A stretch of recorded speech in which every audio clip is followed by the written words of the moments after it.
नमस्कार दोस्तों, आप देख रहे हैं देव डायरी। दोस्तों, आज हम आपको लेकर चलने वाले हैं भारत के आखिरी छोर पर, एक ऐसी जगह जहां तीन समुद्रों का मिलन होता है। अरब सागर, हिंद महासागर और बंगाल की खाड़ी, जहां सूरज डूबता भी है और उगता भी है। जी हाँ दोस्तों, हम बात कर रहे हैं कन्याकुमारी की। तो दोस्तों, इस वीडियो को आप अंत तक जरूर देखिएगा और अगर जानकारी अच्छी लगी तो लाइक और सब्सक्राइब जरूर कर दीजिएगा। कन्याकुमारी भारत के तमिलनाडु राज्य में स्थित है और कन्याकुमारी को भारत का दक्षिणी सिरा माना जाता है। यह जगह एक टूरिस्ट स्पॉट नहीं है, बल्कि आस्था, इतिहास और प्राकृतिक सुंदरता का संगम है। दोस्तों, अगर आप कन्याकुमारी आए और यहाँ का सूर्योदय तथा सूर्यास्त न देखें तो मान के चलिए कि आपकी यात्रा अधूरी है। सुबह सुबह समुद्र किनारे खड़े होकर सूरज को पानी से निकलते देखना और शाम को उसी समुद्र में डूबते देखना दिल को छू लेने वाला अनुभव होता है। अब बात करते हैं कन्याकुमारी के सबसे मशहूर जगह विवेकानंद रॉक मेमोरियल की, जो समुद्र के बीच में लगभग 500 मीटर अंदर तक एक चट्टान पर बना है। यहाँ जाने के लिए फेरी से जाया जाता है, जिसका टिकट का शुल्क 90 रुपये होता है, जिसमें आना और जाना दोनों ही शामिल होता है। रॉक मेमोरियल को देखने के लिए फिर से वहां पर 30 रुपये प्रति व्यक्ति के दर से टिकट लेना पड़ता है। विवेकानंद रॉक मेमोरियल स्वामी विवेकानंद जी को समर्पित है। यहाँ उन्होंने तपस्या की थी। यहाँ का वातावरण शांत और भक्तिमय है। यहाँ चारों तरफ से समुद्र के पानी से टकराकर आती हुई हवा ताजगी और ठंडा वातावरण बना देती है। रॉक मेमोरियल के अंदर विवेकानंद जी की प्रतिमा बनी है। यहाँ कैमरा ले जाना मना है। यहाँ दर्शन करके सामने कन्याकुमारी माता का मंदिर भी है, जहाँ माता के एक पैर का निशान है जिसकी पूजा होती है। इस मंदिर को श्रीपाद पराई के नाम से जानते हैं। यहाँ दर्शन करके बाहर निकलते ही एक सन टाइम दिखेगा, जहाँ से सूर्य की रोशनी से समय का पता चलता है। इसके लिए एक सन पॉइंट बना है, जिसकी परछाई अंकित किए हुए समय पर पड़ती है। यहीं पास में एक दिशा सूचक भी बना हुआ है, जिससे यहाँ के दिशा का पता चलता है। यहीं से 133 फीट ऊंची तिरुवल्लुवर जी की प्रतिमा दिखेगा, जो कि यहाँ के प्रसिद्ध कवि थे। यहाँ जाने के लिए ग्लास ब्रिज से होकर रास्ता जाता है। ग्लास ब्रिज पर चलने का आनंद आप बयां नहीं कर सकते। नीचे समुद्र की लहरें चलती रहती है और ऊपर ठंडी हवा चलती रहती है।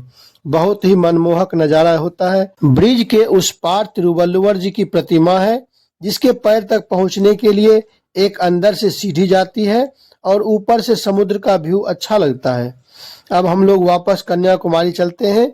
शाम को यहाँ पास में ही 1 किलोमीटर के अंदर में कई सारी जगह हैं देखने के लिए, जैसे गांधी मंडपम, जहाँ गांधी जी की अस्थि कलश रखी गई थी। सुनामी पार्क, जो 26 दिसंबर 2004 को आई सुनामी में जान गंवाने वालों की याद में बनाया गया है।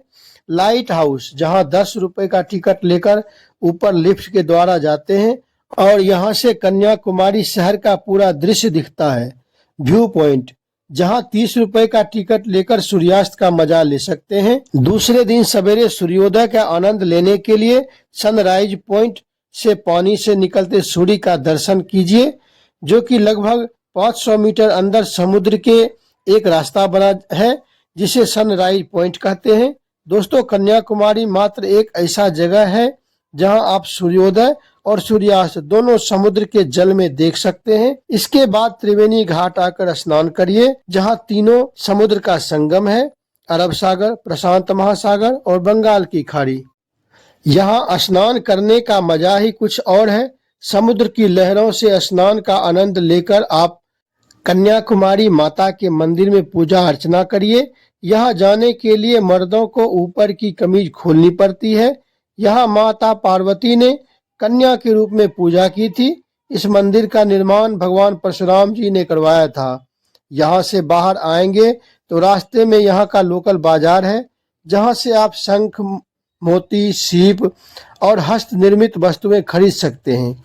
यहाँ अगर और भी पास के जगहों पे जाना है या घूमना चाहते हैं तो ऑटो करके आप जा सकते हैं, जैसे कि बतई कोटई किला, सुचिंद्रम मंदिर, पद्मनाभपुरम पैलेस, हैंगिंग ब्रिज, यह सब देखकर आप चाहें तो अपने घर को वापस जा सकते हैं, या 10 बजे रात में यहाँ से ट्रेन चलती है जो कि रामेश्वरम को जाती है।